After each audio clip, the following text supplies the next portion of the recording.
आणि या बैठकीमध्ये कृषी विभागाच्या माध्यमातून जे काही अनेक उपाय शेतकऱ्यांच्या हितासाठी केले त्याचे देखील सादरीकरण झालं आणि मी देखील कृषी विभागाला सूचना केलेल्या आहेत की शेतकऱ्यांनी जास्तीत जास्त सेंद्रिय शेतीकडे वळलं पाहिजे आणि यामधून जी काही रासायनिक खतं वापरण्याचं प्रमाण जे आहे हे कमी झालं पाहिजे. शेणखत, जीवामृत अशी सेंद्रिय शेती, नैसर्गिक शेतीला प्रोत्साहन देण्याच्या सूचना मी दिलेल्या आहेत आणि विषमुक्त शेती कडे आपण वळतोय, कारण शेवटी ही जास्त रासायनिक खतं, पेस्टिसाईड यामुळे जमिनीची पोत संपूर्णपणे खालावली जाते आणि ती पोत जमिनीची वाढवणं म्हणजे जमिनीचा क्रश जो आहे तो वाढवण्याच्या देखील सूचना दिलेल्या आहेत. त्याच्यावर देखील कृषी विभाग काम करतोय, जेणेकरून येणारं पीक जे आहे हे पीक चांगलं येईल, उत्पन्न जास्ती येईल, खर्च कमी होईल आणि त्यामुळे अनेक योजना जे SRT योजना आहे, सेंद्रिय योजना आहे, सेंद्रिय शेती आहे, गटशेती आहे, त्यामुळे त्याचबरोबर या जी काही पाणवठे आहेत, आपले पाझर तलाव आहेत, गाव तलाव आहेत, काही पाणवठे आहेत, त्यांचं खोलीकरण करणं, रुंदीकरण करणं, ज्याने ज्या माध्यमातून मोठ्या प्रमाणावर उन्हाळ्यात देखील आपल्याला शेतकऱ्यांना भाजीपाला करता येईल आणि त्यायोगे जास्तीत जास्त त्यांना शेतकऱ्यांना फायदा होईल. भात शेतीमध्ये यांत्रिकीकरणाचा वापर जास्त केला पाहिजे भात लावणीसाठी, कारण आता मजूर आपल्याला माणसं कमी मिळतात, त्यामुळे त्याचा परिणाम देखील शेतीवर होतो आणि त्यावर देखील सूचना आम्ही दिलेल्या आहेत.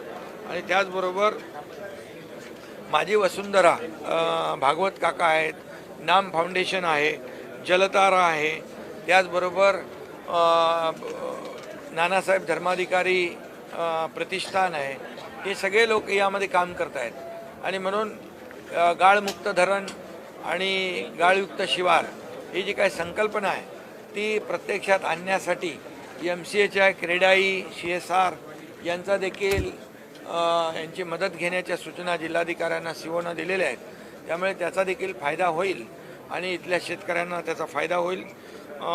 त्याचबरोबर आता सुरण लागवड, मागच्या वर्षी आम्ही सुरण लागवड आपली कतोरे आम्ही चर्चा झाल्यानंतर सुरण लागवडीचं देखील मोठ्या प्रमाणावर त्याची व्याप्ती आपण वाढवतोय.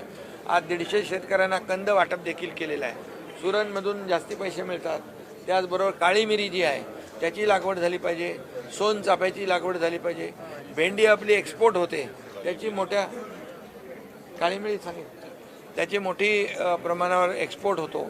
त्यामुळे काळी मिरी हा एक बोनस क्रॉप म्हणून देखील त्याच्याकडे पाहिलं पाहिजे आणि बांबू लागवड जी आहे मोठ्या प्रमाणावर केली पाहिजे. त्याच्या बांबूचे बाय प्रॉडक्ट जे आहेत त्या व्हॅल्यू ॲडिशन झालं तर शेतकऱ्यांना जादा पैसे मिळतील. मोगरा आहे इथे सोनचाफा आहे, या सगळ्यातून देखील शेतकऱ्यांना जादा पैसे या ठिकाणी मिळतील. आणि हे सगळं जे आहे, फणस आहे, जरबेरा आहे, या सगळे जी काही पिकं आहेत यातून उत्पादन जास्त आणि खर्च कमी अशा प्रकारचं शेतकऱ्यांना आपण हे केलं पाहिजे. ॲग्रोस्टॅकमध्ये 93,000 लोक शेतकऱ्यांची नोंदणी झाली ॲग्रीस्टॅकमध्ये, त्याचा देखील फायदा या ठिकाणी होतो आहे. त्याचबरोबर दुबार पेरणीची वेळ येता कामा नये अशा प्रकारचं मार्गदर्शन कृषी विभागाने शेतकऱ्यांना केलं पाहिजे. आणि नाविन्यपूर्ण जी शेती आहे या नाविन्यपूर्ण शेतीकडे, पारंपरिक शेती आहे परंतु पारंपरिक शेतीकडून आपल्याला ऑर्गॅनिक, नैसर्गिक, सेंद्रिय शेतीकडे वळलं पाहिजे आणि जेणेकरून आरोग्याच्या दृष्टीने देखील त्याचं महत्त्व आहे. आणि म्हणून या सगळ्या बाबतीमध्ये आज सखोल चर्चा झाली आणि अनेक त्याच्यामध्ये सूचनाही आमच्या लोकप्रतिनिधींनी केलेल्या आहेत आणि याचा फायदा येणाऱ्या खरीपामध्ये शेतकऱ्यांना नक्की होईल. आणि आमचा उद्देश एवढाच आहे की शेतकऱ्याची कमी खर्चामध्ये जास्तीचं उत्पादन मिळालं पाहिजे अशा प्रकारच्या व्हरायटीज या ठिकाणी लावल्या पाहिजे. म्हणून कृषी विभागाला जबाबदारी दिलेली आहे की कृषी विभागाने वेळोवेळी, आता अल निनोचा जो विषय आहे त्यामुळे कधी पाऊस पडणार आहे, IMD कडून माहिती घेऊन त्याप्रमाणे शेतकऱ्यांना अवगत केलं पाहिजे, शेतकऱ्यांमध्ये अवेअरनेस आणलं पाहिजे आणि त्याप्रमाणे कृषी विभाग देखील कामाला लागलेला आहे. गेल्या वर्षी देखील त्याच्यामध्ये खूप चांगलं काम कृषी विभागाच्या माध्यमातून झालेलं आहे. माझं गाव आरोग्य संपन्न गाव ही देखील हे अभियान सुरू आहे आणि त्यामध्ये मुलींसाठी गर्भाशय मुख कर्करोग प्रतिबंध HPV लसीकरण मोहिमेचा शुभारंभ जो आहे हा झालेला आहे आणि यासाठी हे मुलींसाठी, महिलांसाठी काळजी घेण्याचं हे माझं गाव आरोग्य संपन्न गाव याच्या माध्यमातून तेही आपण करतो आहे. आणि म्हणून या जिल्ह्यात देखील संपूर्ण महाराष्ट्रामध्ये ही HPV जी लसीकरण आहे हे आपण दिल्यामुळे याला प्रतिबंध मिळेल, प्रतिबंध होईल आणि आजार होऊ नये किंवा त्याचं डायग्नोसिस तात्काळ झालं पाहिजे यासाठी देखील मोठ्या प्रमाणावर डायग्नोसिस सेंटर जे आहेत, आपल्या फिरत्या दवाखाना आहेत, मॅमोग्राफीसारख्या गाड्या आहेत, या देखील याच्यामध्ये काम करत आहेत. आणि आपल्याला सगळ्यात म्हणजे एक प्रिव्हेंटिव्ह हे सगळ्यात महत्त्वाचं आहे.